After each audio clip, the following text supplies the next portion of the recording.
Progresser en dessin, c'est apprendre un tas de choses. C'est aussi maîtriser de nouveaux outils, dont les pinceaux numériques aussi appelés brushes. Mais comment trouver de bonnes brushes et surtout comment les installer rapidement et efficacement dans Clip Studio Paint. Salut à tous, c'est Tomink, artiste amateur, et cette situation je la connais bien. Où trouver des brushes, comment les installer, surtout lorsqu'elles ne sont pas prévues pour CSP mais pour Photoshop ou Krita, autant de choses sur lesquelles on va pouvoir venir travailler aujourd'hui. Que ce soit pour améliorer directement vos rendus ou vous rapprocher du travail des artistes que vous admirez, à la fin de cette vidéo vous serez capable d'étoffer vos palettes de brushes en un claquement de doigts. Allez, c'est parti, générique.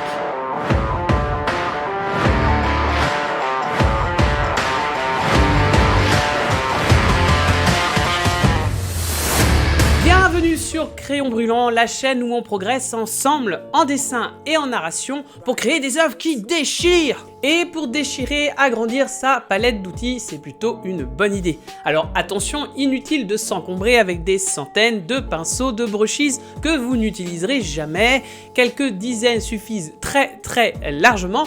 Pour autant, faut-il encore pouvoir les trouver et surtout les installer correctement. Alors dans cette vidéo, d'ici quelques instants, je vais vous apprendre à les dénicher, à les importer et surtout à les optimiser pour en profiter au mieux. Alors en avant pour la première étape, comment trouver une nouvelle brush. Si vous possédez déjà des pinceaux à installer, vous pouvez directement sauter à la deuxième partie de la vidéo. Mais si vous êtes curieux, si vous voulez diversifier vos recherches ou si vous ne savez tout simplement pas où trouver de nouveaux pinceaux, alors cette partie est faite pour vous. Premièrement, pensez à explorer les outils proposés par CSP. Directement depuis son launcher, vous pouvez accéder à l'onglet Clip Studio Assets qui propose de nombreux outils. Certains des pinceaux proposés sont gratuits, d'autres payants via des Gold ou des Clippy, la monnaie de CSP. Même si la plupart des pinceaux collent plutôt à un style manga, il est possible de trouver une grande variété de brushes. C'est à vous de faire vos emplettes. L'autre bon moyen pour trouver une super brush, c'est d'explorer les plateformes de dessin et les sites de cours en ligne. QBrush, Domestika, Patreon ou encore Quickstarter, la liste est longue, je vous renvoie pour ça à ma précédente vidéo où j'en parle plus amplement. Bref, là encore, à vous de faire vos recherches. Enfin, dernière idée, les sites spécialisés existent également pour les packs de brushes. Pour du contenu gratuit, BrushKing est une bonne alternative, vous y trouverez vraiment tout type d'outils numériques. Du côté du contenu payant, il existe par exemple TrueGrid Texture Supply, un site qui propose de super brushes pour donner un effet vintage à nos œuvres.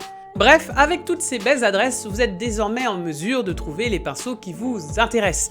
Il est donc temps de passer à la deuxième étape, importer des brushes dans CSP. Pour installer les pinceaux, tout dépend de leur provenance. 1. Elles proviennent directement de Clip Studio Assets. Dans ce cas, la démarche est la plus simple. Dans Clip Studio Assets, cliquez sur l'offre qui vous intéresse, puis cliquez sur télécharger ou retélécharger. Bravo, le pack de brush est directement disponible pour l'installation. Pour l'ajouter à vos palettes, direction CSP. Parmi les fenêtres d'outils, sélectionnez l'icône à 3 bandes des outils secondaires. Un panneau déroulant va s'ouvrir. Dans celui-ci, sélectionnez Ajouter un outil secondaire et si le pinceau désiré n'est pas proposé de suite, explorez l'onglet Matériaux téléchargés. Cliquez sur celui qui vous intéresse et concluez par Ajouter à la palette. Et tada, le tour est joué. 2. Elles proviennent d'un site externe. La démarche est différente, mais le résultat est identique. D'abord, téléchargez les brushes qui vous intéressent, puis décompressez-les dans un dossier choisi. Rendez-vous ensuite dans CSP. À partir de là, 2 méthodes. Pour les plus pressés d'entre vous, glissez-déposez directement les outils depuis la fenêtre Windows vers la palette d'outils secondaires désirée.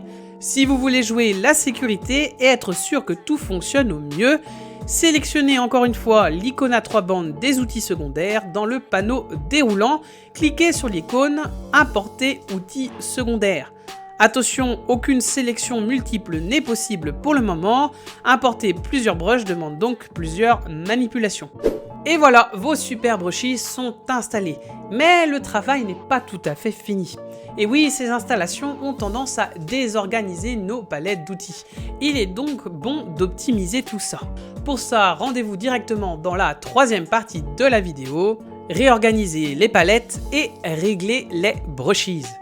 Et oui, à chaque installation, les pinceaux ont la fâcheuse tendance à s'incruster à l'intérieur d'une palette, voire à créer de nouvelles catégories d'outils pour chaque brush.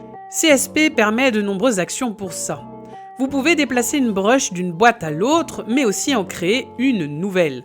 Pour ça, sélectionnez la brush voulue, puis avec clic gauche enfoncé, déplacez l'outil à l'endroit voulu. Autre idée, renommer les brushes. C'est un moyen simple de customiser ses pinceaux, surtout s'ils sont japonais ou coréens. Pour ça, clic droit sur le pinceau, paramètres d'outils secondaires et il ne reste plus qu'à lui choisir un joli nom. Enfin, vous pouvez également les dupliquer. Dans quel but? Eh bien pour garder une même brush, mais avec une dureté ou un anti-crénelage différent. Par exemple, cela évite d'aller modifier les paramètres à chaque coup de pinceau. Pour ça, clic droit sur la brush concernée, dupliquez l'outil, puis modifiez-le à votre convenance. Il existe également bien d'autres moyens d'organiser ces outils, du type séparateur, verrouillage ou touche de raccourci, mais tout ça, on en parlera dans une prochaine vidéo. Deuxième étape pour optimiser au mieux ces nouveaux outils, opérer quelques réglages.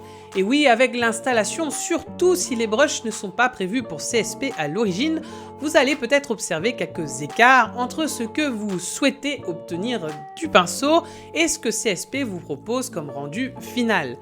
Pour réduire cet écart, tout se passe dans la fenêtre propriétés de l'outil. Le plus souvent, il suffit de modifier l'anti-crénelage pour adoucir les bords des coups de brush, la densité du pinceau pour moins charger celui-ci en peinture, la densité et l'orientation des particules pour moduler les effets, ou encore la densité de la texture appliquée.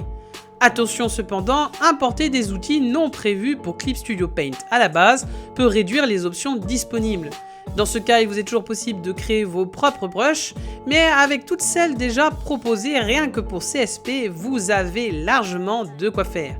Sachez que la plupart des artistes que vous admirez n'utilisent en vérité qu'une dizaine à quinzaine de brushes pour réaliser leur travail. Et oui, inutile de s'encombrer d'un tas d'outils, préférez bien maîtriser et chouchouter quelques-uns parmi ceux que vous possédez déjà. Et voilà, nous voici à la fin de la vidéo. Vous êtes désormais capable de trouver, d'installer et surtout d'optimiser vos nouvelles brushes.